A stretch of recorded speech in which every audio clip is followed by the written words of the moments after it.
रामदयाल गौतम अपने परिवार के साथ रहता था। उसके परिवार में पत्नी कुसुमा के अलावा 2 बेटे सर्वेश, उमेश तथा बेटियां राधा व सुधा थी।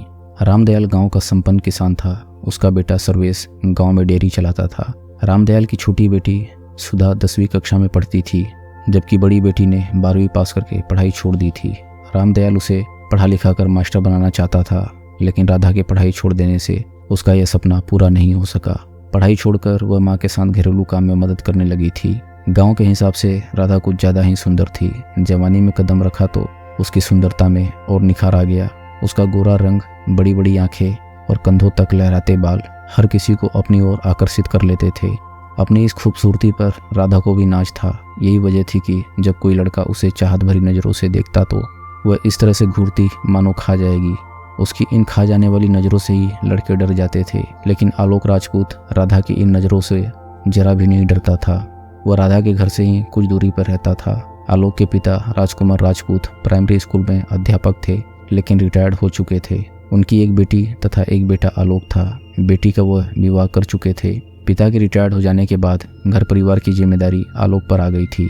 बीए करने के बाद वह नौकरी की तलाश में था, लेकिन जब नौकरी नहीं मिली तो उसने अपनी खेती संभाल ली। इसके अलावा उसने घर में ही किराने की दुकान भी खोल ली थी। इससे उसे अतिरिक्त आमदनी हो जाती थी। राधा के भाई सर्वेश की आलोक से खूब पड़ती थी। आस पड़ोस में रहने की वजह से दोनों का एक दूसरे के घर भी आना जाना था। आलोक जब भी सर्वेश के घर आता था, राधा उसे घर के कार्यों में लगी नजर आती थी। वैसे तो वह उसे बचपन से देखता आया था, लेकिन पहले वाली राधा में और अब की राधा में काफ़ी फर्क आ गया था। पहले जहाँ वह बच्ची लगती थी, अब वही जवान होने पर ऐसी हो गई थी कि उस पर से नजरें हटाने का भी मन नहीं होता था। एक दिन आलोक राधा के घर पहुंचा तो सामने वही पड़ गई। उसने पूछा, सर्वेश है क्या? मम्मी और भैया तो कस्बे में गए हैं, कोई काम था क्या? राधा बोली, नहीं कोई खास काम नहीं था, बस ऐसे ही आ गया था। सर्वेश आए तो बता देना कि मैं आया था। बैठो, भैया आते ही होंगे, राधा ने कहा तो आलोक वहीं चारपाई पर बैठ गया। आलोक बैठा तो राधा रसोई की ओर बढ़ी। उसे रसोई की ओर जाते देख आलोक ने कहा, राधा चाय बनाने की ज़रूरत नहीं है, मैं चाय पी कर आया हूँ।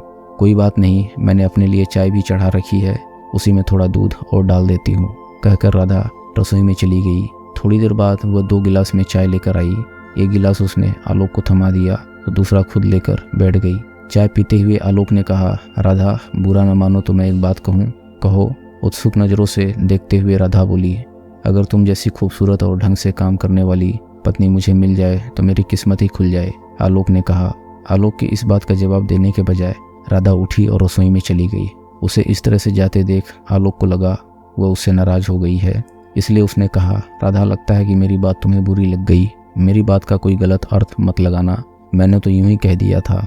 इतना कह आलोक वहाँ से चला गया।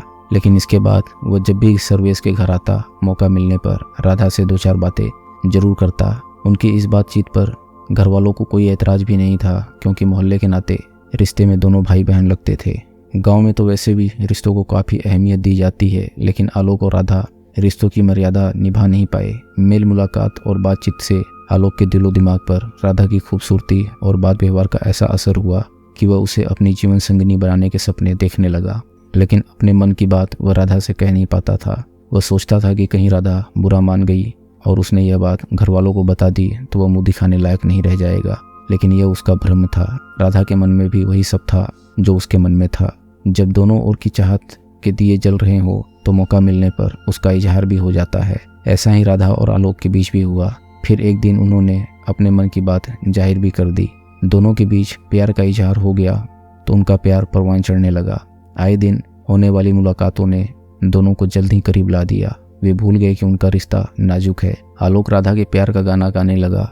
इस तरह दोनों मोहब्बत की नाव में सवार होकर काफ़ी आगे निकल गए। राधा और आलोक के बीच नज़दीकियाँ बढ़ी तो मानो शारीरिक सुख पाने के लिए कामना भी पैदा होने लगी। इसके बाद मौका मिला तो दोनों ने सारी मर्यादाएं तोड़कर एक दूसरे की बाहों में समा गए। इसके बाद तो जब भी उन्हें मौका मिलता अपनी हसरतें पूरी कर लेते। इसका नतीजा यह निकला कि कुछ दिनों बाद ही दोनों गांव वालों की नज़रों में आ गए। उनके प्यार के चर्चे पूरे गांव में होने लगे। उड़ते उड़ते यह खबर राधा के पिता रामदयाल के कानों में पड़ी तो सुनकर उनके पैरों तले से जमीन खिसक गई। उसे एकाएक विश्वास नहीं हुआ कि आलोक उसकी इज्जत पर हाथ डाल सकता है। वह तो उसे अपने बेटों की तरह मानता था। यह सब जानकर उसने राधा पर तो पाबंदी लगा ही दी, साथ ही आलोक से भी कह दिया कि वह उसके घर न आया करे।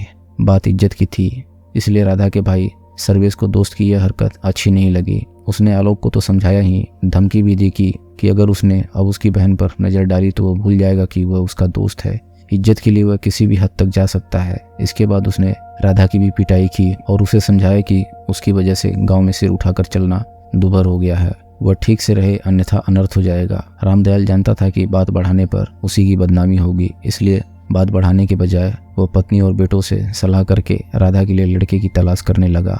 इस बात की जानकारी राधा को हुई तो वह बेचैन हो उठी। एक शाम वो मौका निकालकर आलोक से मिली और रोते हुए बोली, घर वाले मेरे लिए लड़का ढूंढ रहे हैं, जबकि मैं तुम्हारे अलावा किसी और से शादी नहीं कर सकती। इसमें रोने की क्या बात है, हमारा प्यार सच्चा है, इसलिए दुनिया की कोई ताकत हमें जुदा नहीं कर सकती। राधा को रोते देख आलोक भावुक हो उठा। वह राधा के आंसू पोंछकर उसका चेहरा हथेलियों में लेकर उसे विश्वास दिलाते हुए बोला, तुम मुझ पर भरोसा करो, मैं तुम्हारे साथ हूँ। मेरे रोम रोम में तुम्हारा प्यार रचा बसा है। तुम्हें क्या लगता है कि मैं तुमसे अलग होकर जी पाऊंगा? बिल्कुल नहीं।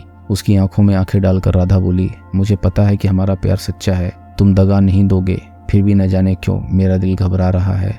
अच्छा अब मैं चलती हूँ, कोई खोजते हुए कहीं आ न जाए। ठीक है, मैं कोई योजना बनाकर तुम्हें बताता हूँ। कहकर आलोक अपने घर की ओर चल पड़ा तो मुस्कुराती हुई राधा भी अपने घर पर चली गई।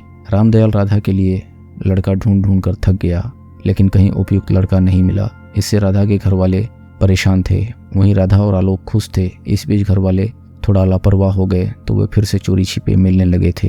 एक दिन सर्वेश ने खेतों पर राधा और आलोक को हंसी मजाक करते देख लिया तो उसने राधा की ही नहीं आलोक की भी पिटाई की। इसी के साथ धमकी भी दी कि अगर फिर कभी उसने दोनों को इस तरह देख लिया तो अंजाम अच्छा नहीं होगा।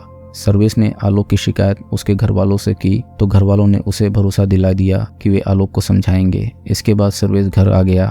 इधर शाम को आलोक घर पहुंचा तो पिता राजकुमार ने टोका, सर्वेश उल्हाना देने आया था, तुम्हारी शिकायत कर रहा था कि तुम उसकी बहन के पीछे पड़े हो, सच्चाई क्या है?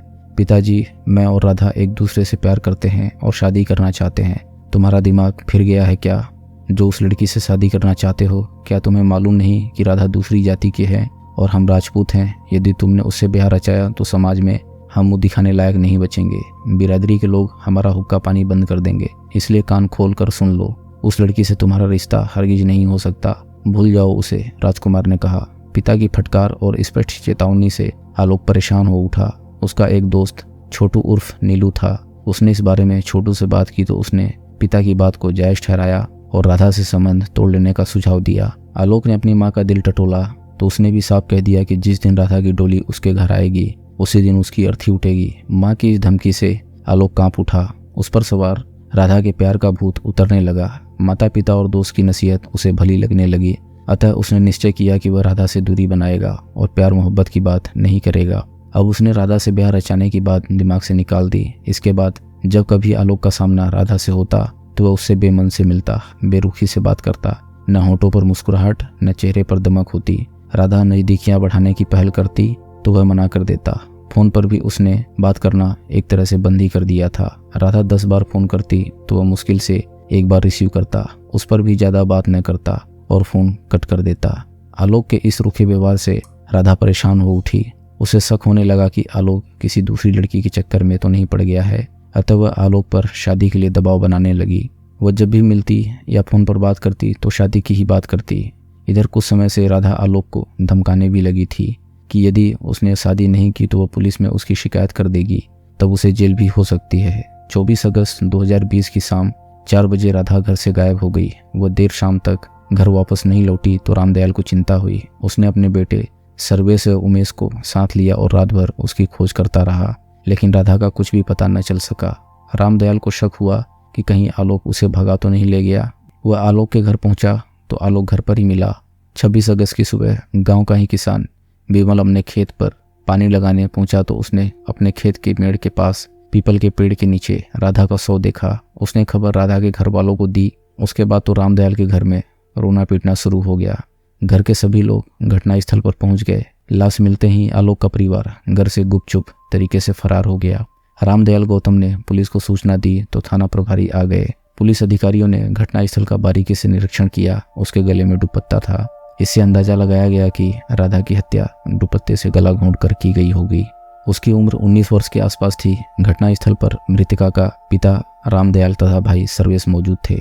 पुलिस अधिकारियों ने उन दोनों से पूछताछ की तो सर्वेश ने उन्हें बताया कि उसकी बहन की हत्या गांव के आलोक व उसके दोस्त छोटू ने की है। पूछताछ के बाद पुलिस अधिकारियों ने राधा के शव को पोस्टमार्टम हेतु अस्पताल भिजवा दिया तथा थाना प्रभारी को आदेश दिया कि वह मुकदमा दर्ज कर आरोपियों को शीघ्र गिरफ्तार करे। आदेश पाते ही थाना प्रभारी ने मृतका के भाई सर्वेश की तहरीर पर आलोक व छोटू के खिलाफ रिपोर्ट दर्ज कर ली और उन्हें गिरफ्तार करने में जुट गए। इसके लिए उन्होंने मुखबिरों को भी लगा दिया।